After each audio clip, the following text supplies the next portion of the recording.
नमस्कार, स्वागत है आपका आपके अपने रुचि धर्मन पाठशाला में। उम्मीद करती हूँ कि आप सभी स्वस्थ होंगे, मस्त होंगे और बहुत अच्छे से अपनी प्रिपरेशन कर रहे होंगे, पढ़ाई कर रहे होंगे। इस दौरान यहाँ पर जो है आप एक न्यूज़ देख रहे हैं, जैसे कि सुबह से कल से मेरे पास कॉल आ रहे हैं जब से बच्चों ने फॉर्म फिलअप करना स्टार्ट किया है कि मैम एग्ज़ाम सेंटर को लेकर हम यहाँ पर कन्फ्यूज़न में हैं। तो सबसे पहले बात करने से पहले ये मैं आपको एक बार चूँकि आज मकर संक्रांति का पावन पर्व है, तो सभी को हैप्पी मकर संक्रांति कहना चाहूँगी। और आपको जैसा कि पता है कि ये मकर संक्रांति का जो पर्व है यहाँ पर जो है सूर्य के उत्तरायण आने के क्रम में यहाँ पर जो है बनाया जाता है। सूर्य अपनी पोजीशन चेंज करता है और धीरे धीरे उत्तरायण आता है, जिसका सकारात्मक प्रभाव विभिन्न चीज़ों पे पड़ता है, चाहे वो सामाजिक, आर्थिक, राजनीतिक, अर्थव्यवस्था हो या हमारा शरीर हो या हमारा आध्यात्मिक परिदृश्य जो है। जैसे कि धनु राशि से मकर राशि में जैसे ही वे प्रवेश करती हैं तो यहाँ पर बहुत सारे चेंजेस हमको देखने को मिलते हैं और ये सकारात्मक चेंजेस देखने को मिलते हैं। तो आपके जीवन में भी बहुत सकारात्मक चेंजेस आए, ऐसा मैं उम्मीद करती हूँ। और हमारे लिए तो सकारात्मक चेंज यही है कि भैया हम तैयारी कर रहे हैं एमपीपीएससी की, तो एमपीपीएससी में हमारा सिलेक्शन हो जाए, अंततः हम डिप्टी कलेक्टर बन जाए, वही हमारे लिए सकारात्मक पर्व के रूप में जो है कहलाएगा। तो एक बार once again happy Makar Sankranti. अब इस बीच में जो आप यहाँ पर देख रहे हैं कि एग्जाम सेंटर हम कैसे भरें और हमको कौन सा सेंटर मिलेगा, ऑटोमेटिकली फिल हो रहा है, क्या हो रहा है, तो मैं आपको बता दूं कि एक चीज आप ध्यान रखें कि 2 एड्रेस जब आप फॉर्म फिल कर रहे हैं तब मांग रहा है। आप जैसे ही फॉर्म फिल अप करने जाएंगे तो वहां पर पहला एड्रेस आपको देखने को मिलेगा परमानेंट एड्रेस, है ना, और दूसरा एड्रेस एक और आपसे मांगेगा, है ना, यहाँ पर टेम्परेरी या जहां पर आप लेते हैं। मतलब 2 बार जो एड्रेस आपसे भरवा रहा है उसमें आप जो परमानेंट एड्रेस डाल रहे हैं, याद रखिएगा वो एड्रेस ही ऑटोमेटिकली जो है वो फॉर्म जो है यहाँ पर एक्सेप्ट कर ले रहा है और आपका पहला सेंटर आने की पॉसिबिलिटी जो है परमानेंट एड्रेस पे है।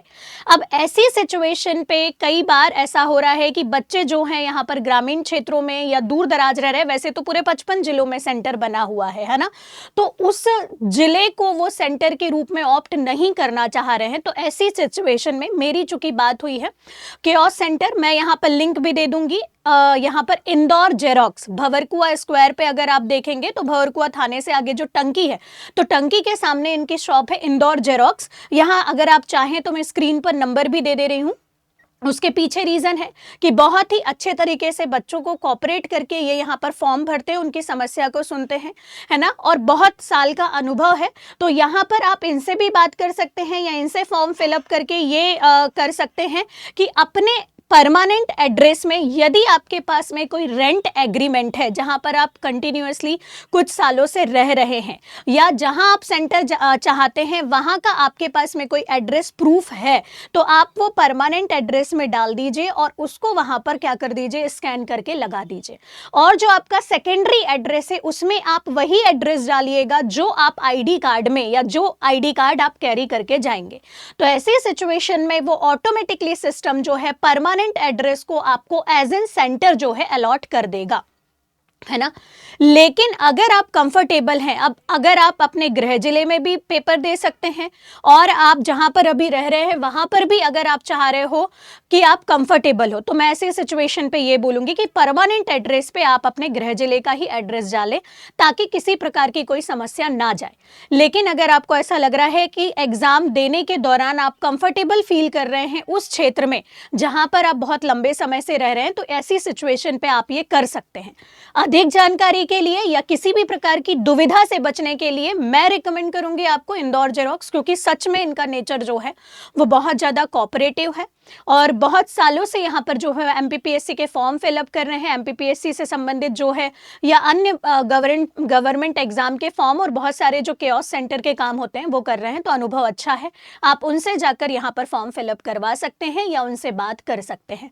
तो बस यही कहूँगी, परेशान होने की जरूरत नहीं है। एग्जाम सेंटर यहाँ पर आपका जो है परमानेंट एड्रेस ऑटोमेटिकली ले लेगा वो, है ना। तो आप परमानेंट एड्रेस का एड्रेस प्रूफ होगा अगर, तो आप उसमें फिलअप कर सकते हैं। अदरवाइज मैं ये कहूँगी कि अपने गृह जिले में ही, है ना, थोड़े दिन पहले, जैसे कि 1 सप्ताह पहले, क्योंकि प्रीलिम्स का एग्जाम है, मेंस में थोड़ा सा दिक्कत जाती है ना। तो प्रीलिम्स में आप जो है 3-4 दिन पहले भी अगर आप चले जाएंगे घर में और वहाँ पर बढ़िया अपना रिलैक्स हो लिए, रिविजन कॉपी अपने अपने साथ लेकर चले गए तो आप वहाँ भी सेंटर डाल देंगे तो मुझे लगता है वो तो और अच्छा होगा, क्योंकि पेरेंट्स के बीच में जो है एग्जाम देना ज़्यादा अच्छा होता है।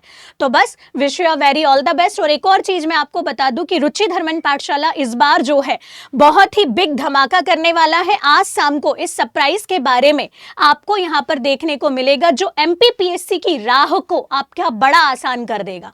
और इसका थीम वाक्य अगर आप यहाँ पर देखेंगे तो यही है कि MPPSC में या जीवन में हमको कई बार बहुत सारे हर्डल्स का सामना करना पड़ता है, तो इस बार हम साथ मिलकर कुछ ऐसा नया करने वाले हैं।